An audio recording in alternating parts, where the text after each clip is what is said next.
The Cubs win 2 out of 3 against the Chicago White Sox. Unfortunately, they could not pull off the sweep again for the second straight series. They lose game 3 of the series. I'm David Butler, and this is Clark and Addison, Born into the Ivy. Don't forget to like and subscribe. Leave us a 5-star review on YouTube and or any audio platform. Also, don't forget to follow us on Facebook at Clark and Addison, Born into the Ivy, or on Twitter at dbutler79 and at Born into the Ivy.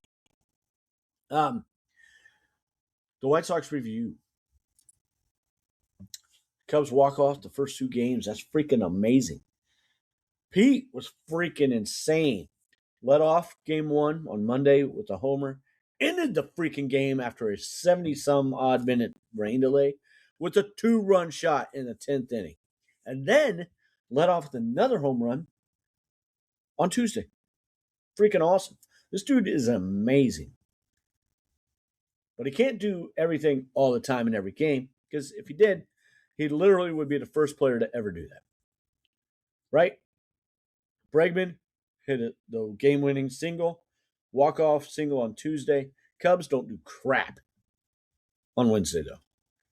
2 hits. Both came off Tyrone Taylor's bat, which was good to see for him, right? But that's it, man. That's it. Say I had 2 walks. I think Pedro Ramirez had a walk. Somebody else had a walk. I'm pretty sure it was Pedro. That's it, man. Against Grant Taylor, who was a really good closer. Sean Newcomb, Taylor ended it in the 9th. Sean Newcomb started as the opener with 2 innings. And then Jose Urquidy, who just got called up from AAA. 6 innings, 8 Ks, 0 walks. Come on, man. This, after he did the 6 innings, and then put his ERA after those 6 shutout innings at 5.06. And we can't do more than that with him. Come on, man. I don't want to dwell too much more on the negative part of the series. We won the series, 4th straight series that we have won now. Fantastic, right? That's great. I love that. But we got to do better with the offense on a consistency and take advantage of situations that we need to take advantage. The White Sox have a really good young lineup, a really good one, but they don't have the pitching depth to really make that much of a run. If they make the playoffs, 2, get a bye, that's going to be amazing for them. It also says a ton about the rest of the American League in the Central and in the West, because there are 2 teams that are better than them, but they're going to get the wild card because they can't beat the Rays, and that's the Yankees and Boston. Both teams better than these other guys. The AL East is going to dominate. I'm going to say it right now. I expect the AL East will be the ALCS. 2 of those 3 teams will be in there. What 2? I'm not sure, but I do firmly believe it'll be 2 of those 3. I'll be shocked if I'm wrong. It'd be cool to see a Chicago World Series. How amazing would that be? I just don't think we're quite there. 1, Cubs got to get there. Don't count chickens before they're hatched, right? But also, I don't think the Sox are quite there yet. But this is an up-and-coming team that is really doing well.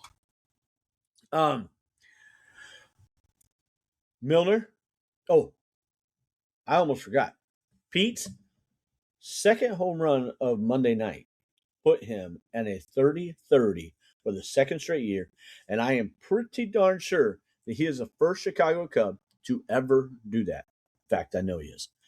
He was the first one to do 25-25 back-to-back, so he's definitely going to be the first one to do 30-30, right? I would say there's an outside chance at 40-40. It would be really cool to watch. I don't want him to really push at that. We just got to do the best we can to try and catch the Brewers. They won again today. We're now 5 back again.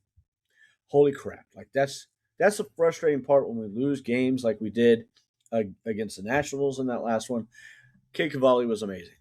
No, sometimes you just tip your cap. It is what it is. But yesterday, to me, it felt like a blown chance at winning and putting us at 4 back instead of 5 back. But that's me, or 4.5. It would be 4.5 after today because the Brewers won again against Seattle. Let's go Braves this weekend because that's who the Brewers play. We play the Mariners. Hobie Milner, another solid outing, 7th rehab appearance. Daniel Palencia is all but, like they said, they expect he will be activated. I mean, I got to believe Milner's going to be activated too. Matt Shaw finally got a rehab assignment and went 1 for 3 yesterday in Iowa in 5 innings, played second base. That's fantastic news. I would guess that he and Pedro will kind of go back and forth about who DHs, who plays second base. And can we be done with Ian Happ against righties? Tyrone Taylor is crushing the ball, especially off lefties. Silly to not play Tyrone Taylor against righties, or lefties at least, right? I said against righties. Done with Ian Happ against lefties. Done. Like, he should never make an appearance again this year against a left-handed pitcher, starting pitcher. Tyrone Taylor should have all those starts. Please, come on, Craig. Please make that happen. He's not much better against right-handed pitching, but he is better. But he is one of the worst players in baseball since June 11th. Since June 11th, the Cubs OPS. Oh, I'm in the wrong one, I think. Yep. Okay, here we go.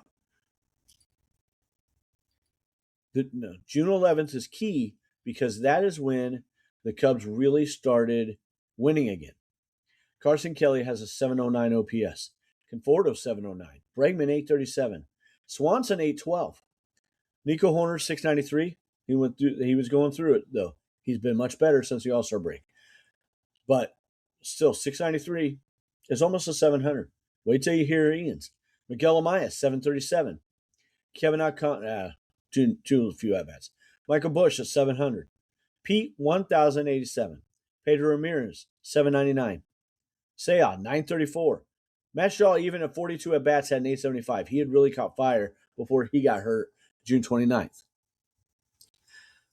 Ian Happ's is 601. 601. In the same time span, Tyrone Taylor's is 1100. Like, I think we can make an argument that maybe he should get some time against some righties too and see how that goes.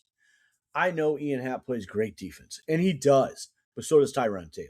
Tyrone Taylor plays really great defense as well and will play really great defense out in left field. The only time if you want to give Pete a day off and put Taylor in center, Ian Happ against the righty. That's it. Never against the lefty. I'm done. All right. Palencia coming back. I mean, I've seen some stuff about that we think Aaron Savali is going to be the guy to go if that happens. Here's why I think he should not. Aaron Savali in his career, not with the Cubs, a 4.30 ERA, a 4.35 FIP. With the Cubs from last year and this year, a 2.17 ERA and a 3.76 FIP. I don't know what it is about with the Cubs, but it's much, much better. I mean, much better. It's a half a run difference, more than half a run with the FIP, and it's more than 2 runs in ERA, the one that actually ultimately matters, right? Like, we're talking about earned runs, what he deserves to have against him. That's a huge difference. So I'm going to say, I don't think Savali should be the one who gets moved off the roster. I do not think Javier Assad should be either.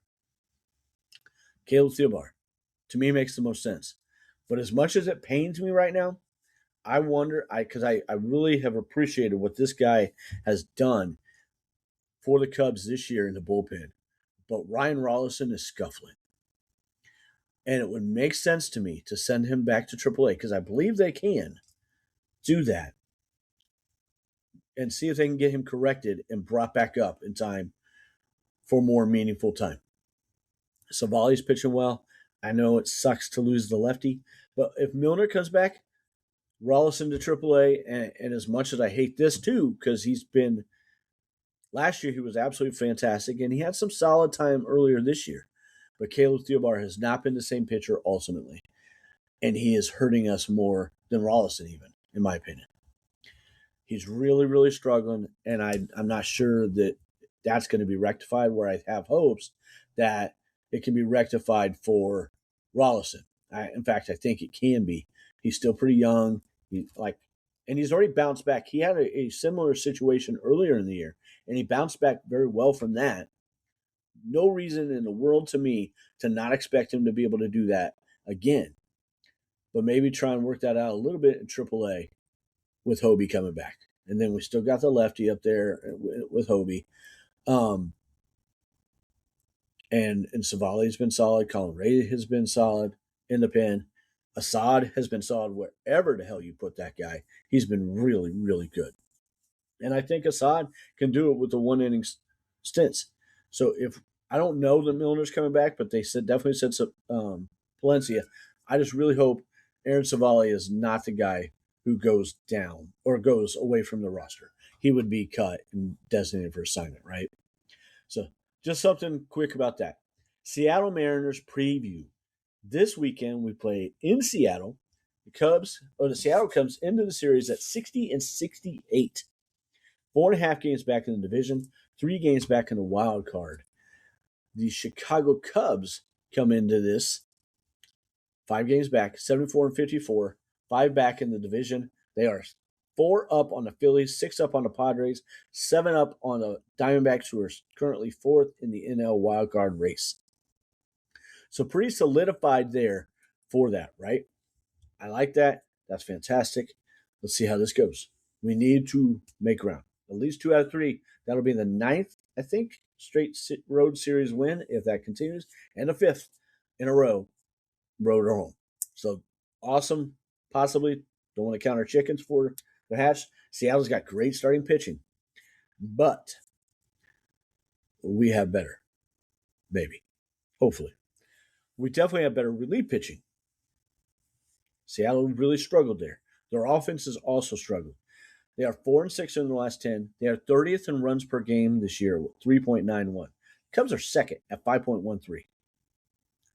Seattle's team ERA is 10th, 3.90. Cubs are 4.12, 17th. The starting pitching, though, is 3.83 for the Seattle Mariners, 8th best in the majors. This is a really good starting staff. Against the Cubs, who have a 4.35, again, 17th. The Cubs' bullpen is 10th in the majors at 3.85. Seattle's is 20th, though, at 4.24. But Seattle's starters tend to go longer than most teams, right? They tend to go 6-7, where a lot of others are 5-6. That can make a big difference and cut in a little bit to your opportunities against the bullpen. So this is where the Cubs really got to shine and draw the walks, work the counts, all that stuff. You get a pitch, though, hit it, crush it, right? But work those counts until you get it to help drive up that pitch count and get that starter out of there so we can get in that weak pin. Probable starters, Friday, we got Matthew Boyd, 8-2 with a 4.02 ERA. He got shelled last time out. I think he'll do much better, and I'll tell you why here in a minute. Against right-handed pitcher Emerson Hancock, 7-7 with a 3.30 ERA. Saturday, we got David Peterson, 7-7 with 5.29 ERA, against Brian Wu at 9-8 and a 4.10. I'm actually surprised his ERA is that high. Sunday, we have Shota Imanaga, 3 lefties the Cubs are lining up here, 8-9 with a 3.77 ERA versus right-handed pitcher Bryce Miller, 4-7, 3.71 ERA. This is why I'm really excited and have high hopes for our starters this weekend. Seattle is 27th in the majors with WRC plus with 88. Again, average would be 100. 30th in batting average, only 30 teams, at 216 against lefties, and 29th in OPS at 640. So, our 3 southpaws are really set up to do a lot of good damage here against this offense. They struggle with righties. They do have Randy Arozarena, who has an 818 OPS, Dominic Canzone, is their DH with an 837. Brendan Donovan, this dude has historically beat us a lot with the Cardinals. He has a 761 OPS this year, and Julio Rodriguez at 737 OPS. He has a 704 OPS since in the second half. I find that interesting because he has historically gotten much better as the season progresses. So I thought it would be higher. I was really surprised it was not. I do also want to share from Carson Wolf. That is where I got the Aaron Savali stat too. If I did not say that, I apologize. I thought this was an interesting stat, kind of cool. So we're going to share it because we love Pete, right? MVP. From May 17th to August 17th, Pete Crow Armstrong recorded 25 home runs, 20 doubles, 5 triples, and 20 stolen bases. He's the second player in MLB history to put up those numbers over an 80-game stretch. The only other one, Barry Bonds. Damn. Pretty cool. Thank you for listening. Don't forget to like and subscribe at Born Into the Ivy on YouTube and or any audio platform. Also, don't forget to follow us at Facebook and or on Twitter. Thank you very much. Everybody have a great day, and let's go Cubs.